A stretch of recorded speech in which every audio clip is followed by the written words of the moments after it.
Hey everyone, ready for another deep dive? Absolutely. Let's do it. Okay, so today we're looking at these excerpts, and they really make you think about some big concepts. You know, God, love, the way we live our lives. Yeah, they're pretty intense. Right. Like, are we truly getting these ideas, or are we kind of just going through the motions, Kind of like on autopilot. Exactly. And the author actually uses this phrase, a second-hand life, which we'll get into later. But first, I thought it was fascinating how they start by talking about the role of science. Yeah, that was really interesting. They argue that science has shaped our thinking in a way that makes us question traditional beliefs. Right, like we're trained to look for concrete evidence, for proof. So does that make us less likely to accept things we can't fully explain? Like, I don't know, the existence of God? It's a good question. I mean, take something like our cell phones. Oh yeah, good example. Most of us have no clue how electromagnetic waves actually work, right? Yeah. But we accept that they do because our phones work. We just take it for granted. Exactly. So the author is suggesting that maybe we approach God in a similar way. We accept the concept without really grappling with what it means. It's like we're saying, okay, sure, God exists, but then we don't really dig any deeper. Right.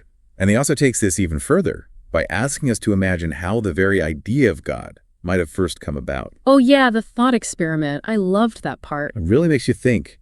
Imagine early humans, right? They're finally figuring out how to survive, starting to build communities.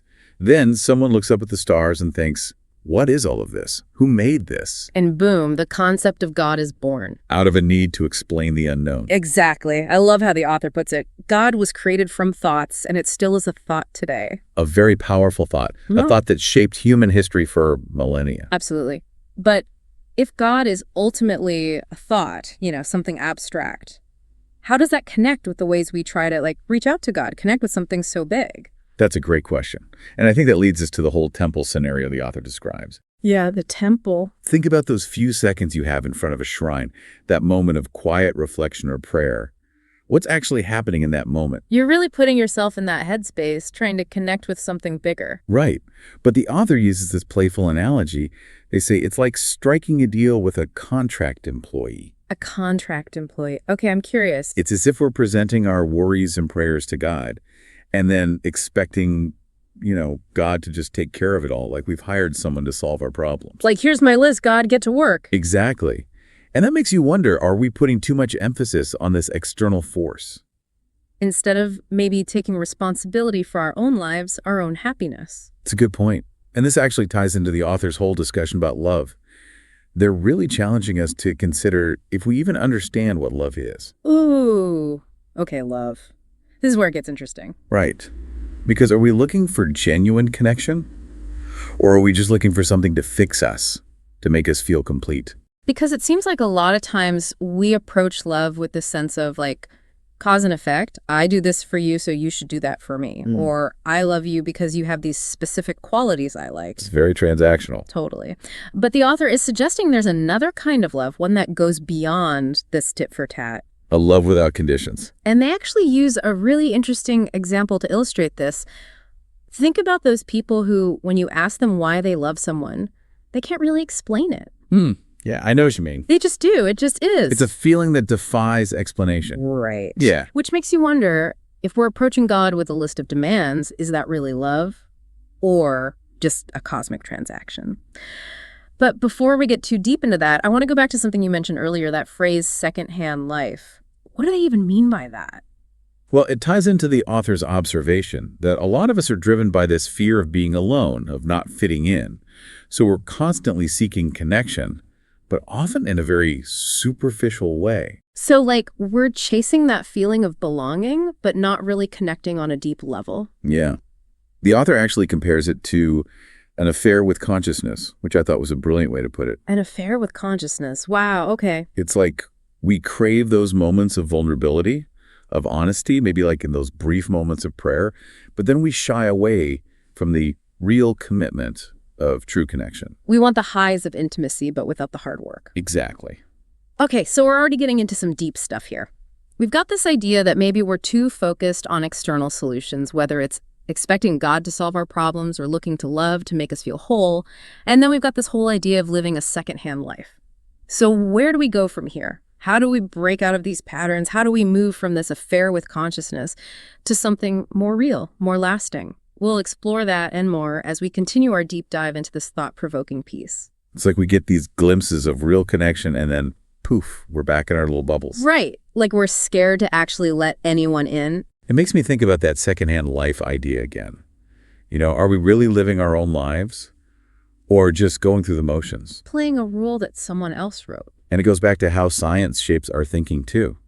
Always looking for validation outside ourselves. Good point.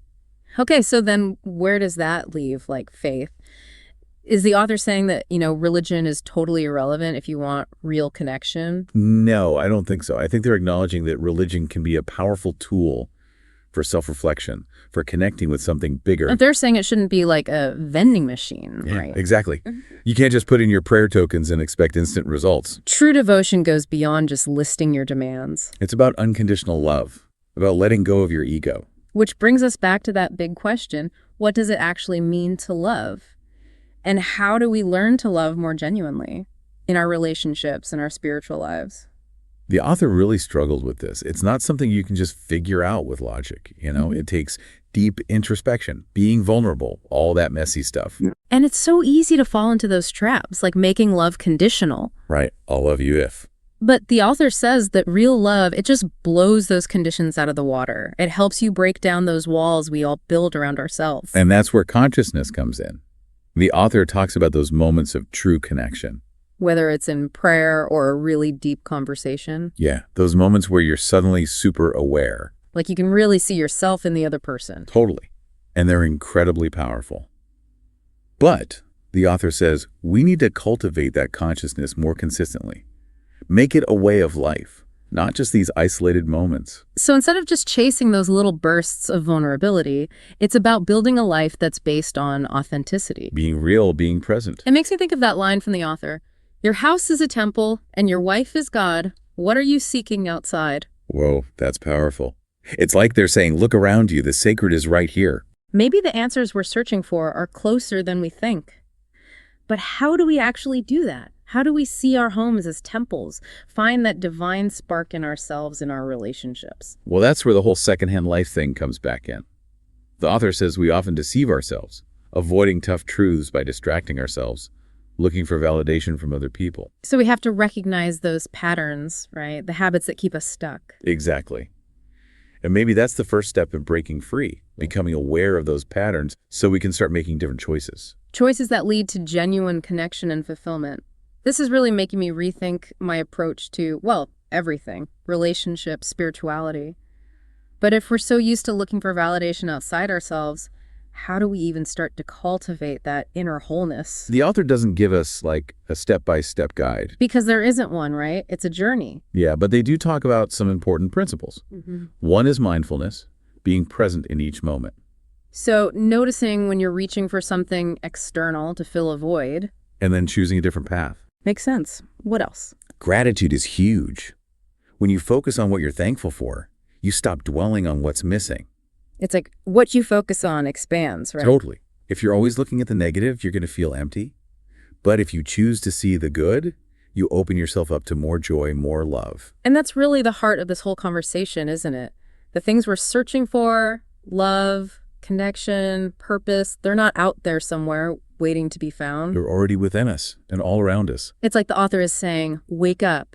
Your life is sacred. The divine is right here. And by realizing that, maybe we can finally stop living that secondhand life and start living more authentically. Living with intention, living fully. So as we wrap up this deep dive, I'm left with this question for you. What helps you feel whole and connected in your own life? And how can you bring that awareness, that intentionality into your relationships and the world around you? That's a really good question. It's like, how do we balance this inner work with our, responsibilities to the world? Well, I think the author would say they actually go hand in hand. So by understanding ourselves better, we're actually more capable of connecting with others and making a difference. Exactly. You know that saying, you can't pour from an empty cup? Yeah, totally. If we're always looking for something to fill us up, we won't have much to give. But when we take care of ourselves, we become more grounded, more compassionate. And then we can really show up for the people and things that matter to us. Right. It reminds me of that contract employee analogy again. Oh, interesting. Maybe it's not just about what we expect from God, but what we bring to the table, too, in our relationships, our communities. Instead of always asking, what can I get? It's like, what can I give? Exactly. That's a total shift in perspective. So powerful. But if we're so used to operating from that place of like lack and neediness, how do we actually cultivate that sense of wholeness, that generosity? Well, the author doesn't lay out specific steps, but... Yeah, it's not a recipe, right? Right. But they do mention a few key practices. Hmm. Mindfulness is a big one. Oh, yeah. Being present. Paying attention. So you can start to see those patterns that keep you stuck in that cycle of wanting. Catch yourself in the act, basically. Yep. And then you can make a different choice. Yeah. And another thing they talk about is gratitude. Oh, gratitude. I love that. When you focus on what you're thankful for, it shifts your whole perspective. It's like what you focus on expands. Right, exactly. If you're always focused on what's missing, you're going to feel empty. But if you focus on the good, you open yourself up to more joy, more love. More connection.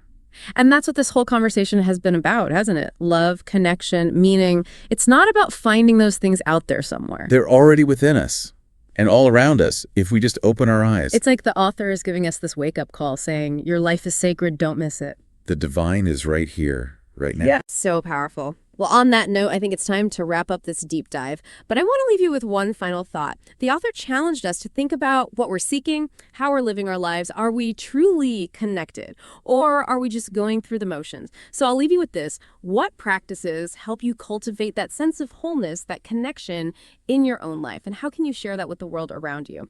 Thanks for joining us on this deep dive, and we'll see you next time.